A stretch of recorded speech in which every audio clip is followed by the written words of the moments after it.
감사드립니다. 먼저 고 배민수 목사님 57주기 추모 예배의 설교자로 서게 되는 영광을 주신 삼위교회 모든 성도님들 그리고 목회자분들께 감사를 드립니다. 오늘 오순절 12번째 주일 말씀에 비추어서 배민수 목사님의 삼위 정신, 하나님 사랑, 농촌 사랑, 노동 사랑을 더욱 가슴에 새기며 결단하는 시간이 될 수 있기를 바랍니다. 성서 공과에 의해서 전과에 의해서 네 곳의 말씀을 제가 제공을 받았고 그 중에 오늘 중심적으로 살펴보실 말씀은 시편 81편 1절 그리고 10절에서 16절, 오늘 읽었던 누가복음의 말씀 14장 1절 7절에서 14절까지의 말씀입니다. 이 두 본문을 중심으로 오늘 말씀을 나누고자 합니다. 이 두 본문은 서로 다른 시대와 배경을 가지고 있지만 놀랍게도 여호와의 도, 여호와의 길, 여기에 대한 매우 중요한 진리를 공통적으로 우리에게 가르쳐주고 있다라고 봅니다. 그 길은 결론적으로 말씀드리면 끝자리에 앉는 것입니다. 사실 시편 81편은 이스라엘 백성을 향한 하나님의 탄식과 초청을 담고 있습니다. 시편 81편의 기자는 하나님을, 오늘 제가 가진 성경은 개역 개정으로 읽어드립니다. 우리의 능력이 되시는 하나님, 81편 1절 하나님을 그렇게 소개하고 있습니다. 우리의 능력이 되시는 하나님. 그리고 하나님은 이 기자에 의해서 스스로를 그들을 애굽 땅에서 인도하여 내신 분으로 자신을 소개하고 계십니다. 그리고 오직 하나님만을 섬기고 그분의 말씀에 순종하라라고 촉구하는 것이 시편 81편의 말씀입니다. 말씀드린 대로 시편 81편 1절 우리의 능력이신 하나님, 이 능력이신 하나님으로 인해 이스라엘은 광야에서 하나님의 기적적인 은혜를 경험했지만 결국 자기 마음대로 행하려는 완고함 때문에 하나님의 길을 떠나 우상을 섬겨 다른 길로 가고 말았습니다. 그래서 오늘 81편의 기자는 이렇게 얘기합니다. 이스라엘은 더 이상 하나님의 소리를 듣지 않았고 하나님을 원하지도 않았다. 11절에 기록합니다. 이로 인해 하나님은 그들의 방종함을 내버려 두셨고 그들은 결국 고통스러운 결과를 맞게 될 것이다 예견합니다. 여기서 우리가 주목해야 할 것은 하나님께서 이스라엘에게 요구하시는 삶의 방향과 자세입니다. 그것은 바로 말씀 10절에 나온 것처럼 내 입을 크게 벌려라, 내가 채우리라 라는 말씀입니다. 이 말씀은 단지 물질적인 풍요를 약속하는 것이 절대 아닙니다. 이는 자신의 힘과 자신의 지혜를 의지하지 않고 오직 하나님만이 유일한 공급자이심을 인정하라라는 말씀입니다. 또한 그분 앞에 겸손하게 비워진 상태로 나오라, 나아가라 라고 하는 초청이기도 합니다. 하나님은 계속해서 백성들에게 명령하십니다. 내 말을 들으라, 내 도를 따르라. 13절에서 말씀하고 있습니다. 겸손하게 비워진 상태로 공급자의 유일하신 분은 하나님이다 라고 인정하며 따라야 할 여호와의 도, 여호와께서 가르치시는 그 길, 이것은 구체적으로 무엇일까요? 결론을 미리 말씀드리자면 그것은 오늘 우리 신약 성경의 본문에서 읽은 끝자리입니다. 신약의 예수님 이야기로 넘어가 보십시다. 그 전에 우리의 본능적 욕망과 예수님께서 보여주신 삶의 차이를 살펴보면 이스라엘 백성이 왜 여호와 하나님의 소리를 듣지 않고 원하지 않았는지 이해가 됩니다. 바울이 고린도 교회에 보낸 첫 번째 편지에 하나님의 아들 예수 그리스도가 보여준 십자가의 길, 십자가의 도는 곧 여호와가 자기 백성들에게 요청한 길, 여호와의 길, 여호와의 도인데 그것은 멸망하는 사람들에게는 미련한 것이다 규정하고 있습니다.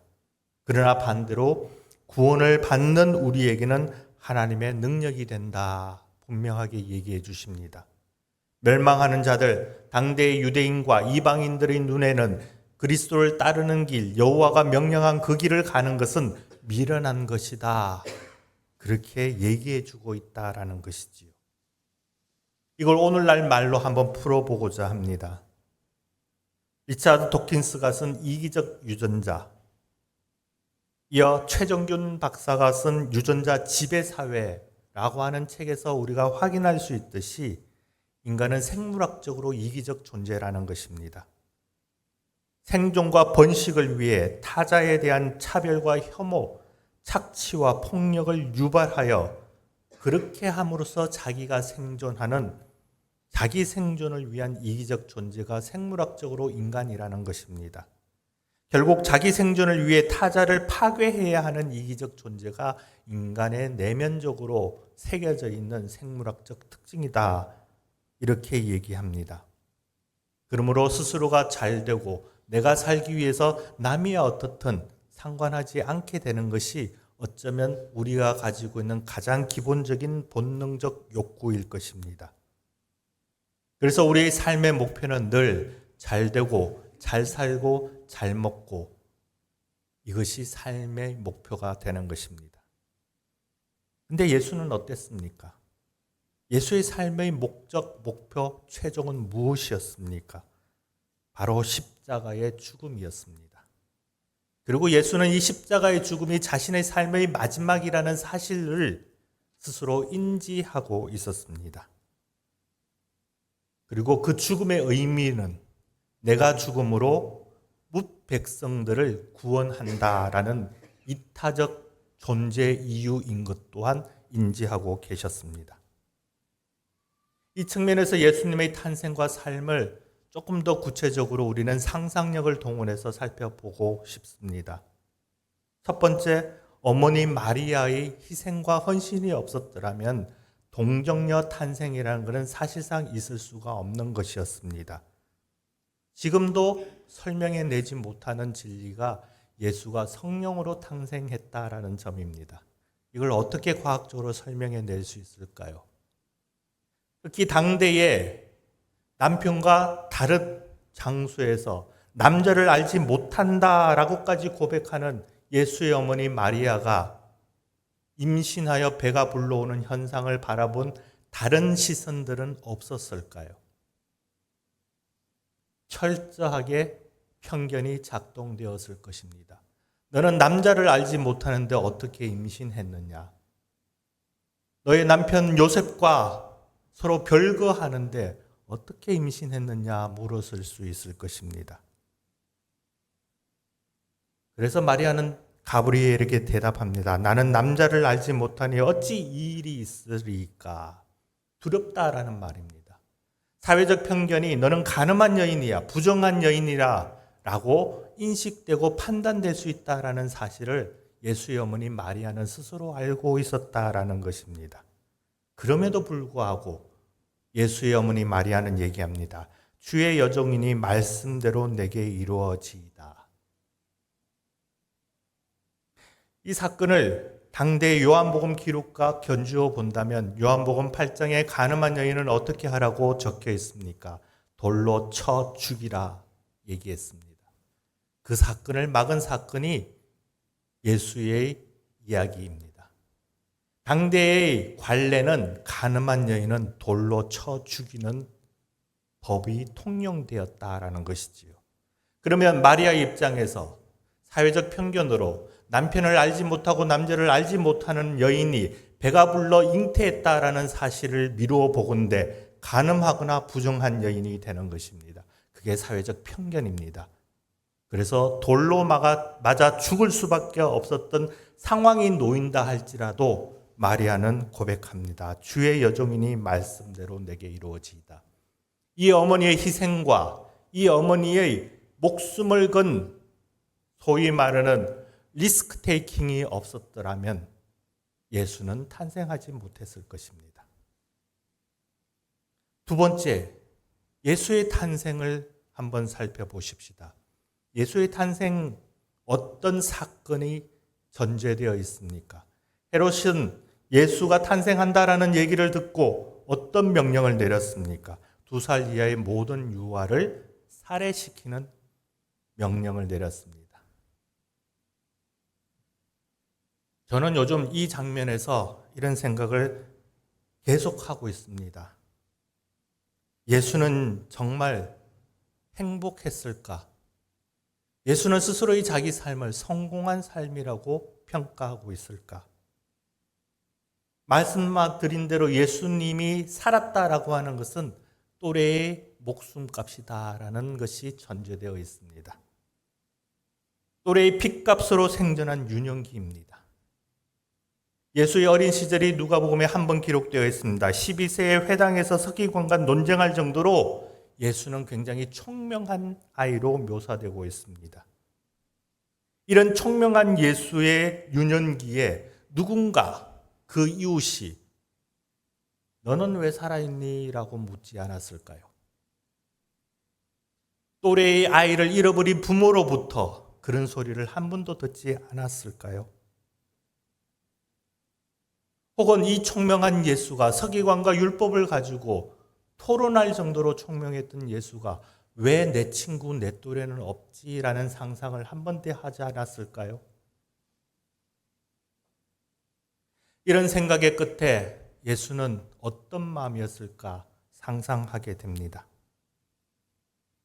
또래의 핏값으로 자신의 생명이 유지되고 있다라는 이 삶의 무게에 대한 오늘날 표현에 의하면 트라우마가 그의 소년기에, 그의 청년기에 없었다라고 우리 감히 장담할 수 있을까요? 30대 공생의 시작 전 40일 금식과 광야에서의 시험은 따라서 철저히 고독자가 되는 훈련이었을 것입니다. 무지 외로웠을 것입니다. 그리고 자신이 가야 될 길이 이런 청소년기에 또래의 핏값, 목숨값으로 내 생이 이루어져 있다라는 사실에 근거하여 결국 나도 십자가에 죽어야 한다라는 이 사실을 인지하고 한 걸음 한 걸음 자신의 생애를 살아가는 이 예수님이 과연 여러분들 보시기에 행복한 삶이었다라고 인정할 수 있겠습니까? 누구도 그렇게 자신의 삶의 목표를 십자가에 배신당하여 철저히 폭력적인 죽음을 당할 것이다 라는 목적으로 삶을 살지는 않을 것입니다. 그래서 무지 외로운 길이었습니다. 그래서 제자를 부른 거로 저는 봅니다. 그런데 제자들은 3년간이나 예수와 동고동락하면서도 예수가 갈 길을 이해 못했습니다. 베드로는 그냥 죽지 말고 여기서 초막 짓고 살자 청했고요. 이제 좀 이해했나 싶어 마지막으로 세 번째 예수님께서 예루살렘에서의 순환과 부활을 알렸더니 십자가의 죽음 순환은 버려버리고 부활의 영광만 상상하며 현실적 권력 획득을 요청했던 세베대의 두 아들과 이들을 바라봤던 10명의 제자들은 결국에 다투었습니다. 저 자리 내 자리였는데 너가 먼저 선점했구나. 다툼의 원인이었습니다. 결국 12제자 중 가룟 유다의 배신으로 정치 권력과 종교 기득권에 팔렸던 예수님입니다. 3년 동안 끊임없이 권력자와 논쟁하고 민중의 삶과 생명권 보장을 위해 살았지만 마지막 순간 그들의 외침에 의해 바라바를 살려라 외쳤던 백성들의 외침 그리고 외면, 그 십자가의 자리에 12제자는 없었습니다.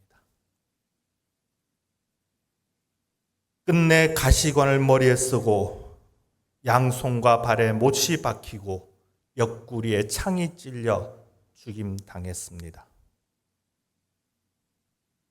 예수님도 이게 싫었던 모양입니다. 겟세마네 동산에서 땀방울이 핏방울이 되도록 기도하며 주님, 할 수만 있거든 이 잔을 피하게 해 주십시오. 주님의 기도였습니다. 그러나 주님은 그 마지막에 인생의 목표를 외면하고 피하지 않았습니다. 아버지의 뜻대로 가게 해 주십시오. 아버지의 원대로 가게 해 주십시오. 그래서 그는 십자가에 달려 죽었습니다. 이 정도로 그의 삶을 보건대 지금 기준에서 그는 행복했을까요? 불행했을까요? 저는 절대로 우리의 기준에서 예수는 행복했다 장담할 수 없다라고 고백합니다. 그런 그가 말한 팔복이라는 것은 다름 아닌 고난, 가난, 비움의 복이었습니다. 지금 고난, 가난, 비움이라는 건 우리에게 행복입니까? 불행입니까? 예수의 인생의 목표는 아버지의 뜻대로 십자가에 달려 죽는 폭력적 죽음을 피하지 않는 것이었습니다. 그에게는 영광이 아닌 고난, 편안함이 아닌 불편함, 으뜸이 아닌 종, 높아짐이 아닌 낮아짐이 삶의 목표였습니다. 그러나 우리는 이기적 유전자를 가진 자들입니다. 내가 살기 위해서 남을 폭력하고 차별하고 혐오해야지만 내가 생존한다라는 본능이 작동하고 있는 이기적 존재로 살아가고 있습니다. 따라서 그리스도인이라는 이 정체성은 바로 이기적 본능을 우리의 믿음과 고백으로 신앙의 힘으로 눌러 이타적인 삶으로 전환을 꿈꾸며 목표하는 자들의 다른 이름인 것입니다. 이기적 존재가 이타적 존재가 되는 것, 그렇게 하겠다라고 결단한 사람들의 이름이 그리스도인이라는 것입니다. 누가복음 14장에서는 예수님은 바리새인의 집에서 한 비유를 말씀하셨습니다. 혼인잔치에 초대받은 사람들이 높은 자리에 앉으려고 경쟁하는 모습을 보았습니다. 누구나가 하는 너무나 당연한 인간의 모습이었습니다. 그런 인간을 향해 제자들에게 말씀하십니다. 그 장면을 보고 제자들에게 말씀해 주셨습니다. 너가 청함을 받았을 때에는 차라리 끝자리에 가서 앉으라. 이는 단순히 예절을 가르친 것이 아닙니다. 당시 유대 사회에서 잔치 자리의 위치는 그 사람의 사회적 지위와 명예를 상징했습니다. 예수님은 이러한 인간적 명예와 인정 욕구를 내려놓고 자신을 낮추는 삶의 태도를 제자들에게 가르치신 것입니다. 왜 끝자리에 앉아야 할까요? 그러면 예수님은 그 이유를 그리하면 너를 청한 자가 와서 너에게 말하기를 친구여 올라앉으라 하시리니 라고 설명하셨습니다. 즉 스스로 높이려 하지 않고 겸손히 자신을 낮추면 하나님께서 때가 되어 그때가 되어 우리를 높여주신다라는 것입니다. 우리가 높아지는 것은 우리 스스로의 노력과 힘으로 되는 것이 아니라 하나님께서 해주시는 것이라는 사실을 제자들에게 알려주고 있는 것입니다. 그러므로 너희 스스로 노력과 힘으로 명예를 얻으려는 시도를 멈추라. 이것이 끝자리에 앉으라 라고 하는 예수님의 요청이셨습니다. 오직 하나님의 은혜를 구해야 한다라는 진리를 담고 있는 것입니다. 이것이 바로 예수님께서 가르치신 여호와의 길, 여호와의 도입니다. 시편과 누가복음의 말씀을 종합해 볼 때 여호와의 도는 자기 자신을 비우고 자기를 낮추는 끝자리에 있는 삶입니다. 이는 세상의 가치관과 정면으로 배치되는 가르침입니다. 세상은 끊임없이 우리에게 더 높은 곳으로 올라가고 더 많은 것을 소유하고 더 인정받으라고 부추기며 교육하며 격려합니다. 그러나 성경은 정반대의 길을 제시합니다. 마가복음 10장에서 말씀입니다. 너희 중에는 그렇지 않을지니 너희 중에 누구든지 크고자 하는 자는 너희를 섬기는 자가 되고 너희 중에 누구든지 으뜸이 되고자 하는 자는 모든 사람의 종이 되어야 하리라 말씀해 주셨습니다.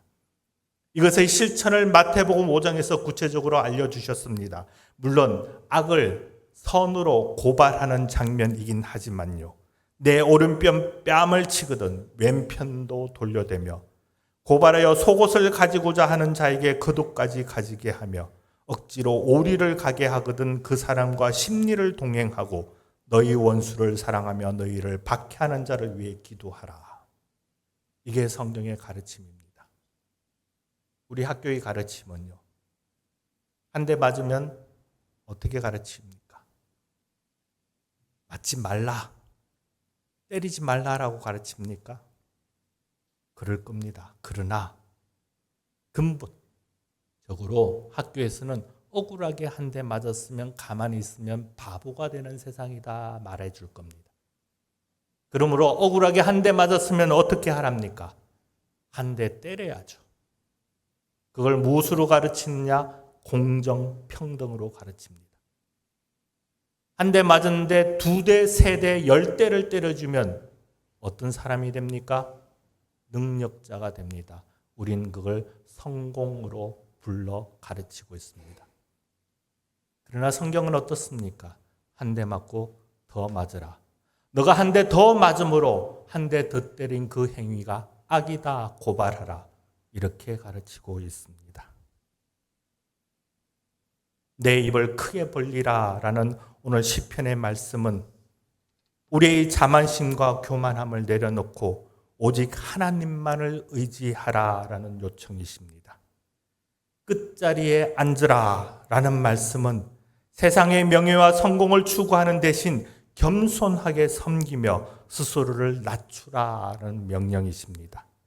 또한 그 낮은 자리에서 가난한 자들과 몸 불편한 자들과 저는 자들과 앞을 보지 못하는 사람들과 삶을 나누라라는 명령이십니다. 약자와 함께 우는 자와 함께 울라. 그것이 제자이며 그리스도인이다 가르쳐 주십니다. 하나님께서는 우리가 스스로 높아지려고 애쓰는 삶이 아니라 하나님 앞에서 자신을 낮출 때 진정한 기쁨과 평안을 누리게 하십니다. 끝자리에 앉는 것은 결코 패배나 무능력을 의미하지 않습니다. 오히려 그것은 하나님의 주권과 능력을 신뢰하며 가장 확실한 믿음의 표현입니다. 사랑하는 성도 여러분, 오늘 우리에게 주어진 삶의 자리에서 우리는 어떤 길을 선택하고 있습니까? 우리의 삶의 목표는 무엇입니까? 하나님을 전적으로 의지하는 삶의 끝자리에 앉아 있습니까? 아니면 우리의 힘과 지혜를 의지하여 세상의 높은 자리를 목표하고 목적으로 살아가고 있으십니까? 오늘 배민수 목사님 57주기 추모 예배를 드립니다. 최재선 교수는 배민수 목사님을 이렇게 정리해 주셨습니다. 배민수 목사님은 하나님을 사랑한 성직자였고 나라를 사랑한 독립유공자로 농촌을 사랑하며 노동을 사랑하셨습니다. 일제하에서 숭실학교 시절 독립운동으로 2차례에 걸쳐 투옥되었습니다. 그의 농촌 사랑은 한국전쟁 후에도 계속되었습니다. 농촌 계몽을 위해 수많은 강령과 농민생활 새농민이라는 잡지를 간행하고 3회 농민학교도 세우셨습니다.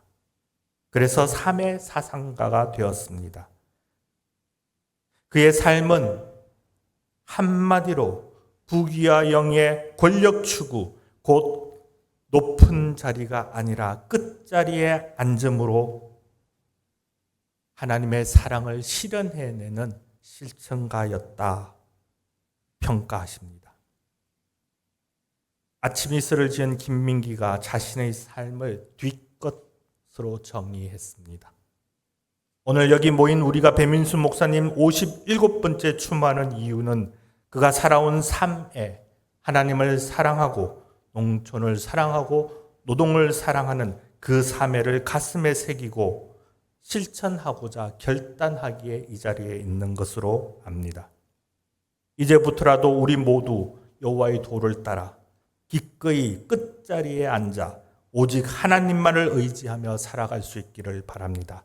그 자리에서 가난하고 불편하고 앞을 보지 못하는 이들과 함께 희망을 찾아갈 수 있기를 바랍니다. 그래야 할 때 주님께서 친히 우리의 삶을 높여주시고 하나님의 놀라운 은혜로 채워줄 것을 믿어 오늘 하루 그리고 주어진 시간을 살아갈 수 있는 저와 여러분 될 수 있기를 바랍니다. 기도드리겠습니다. 하나님, 끝자리에 앉으라, 낮아져라, 종이 되어라.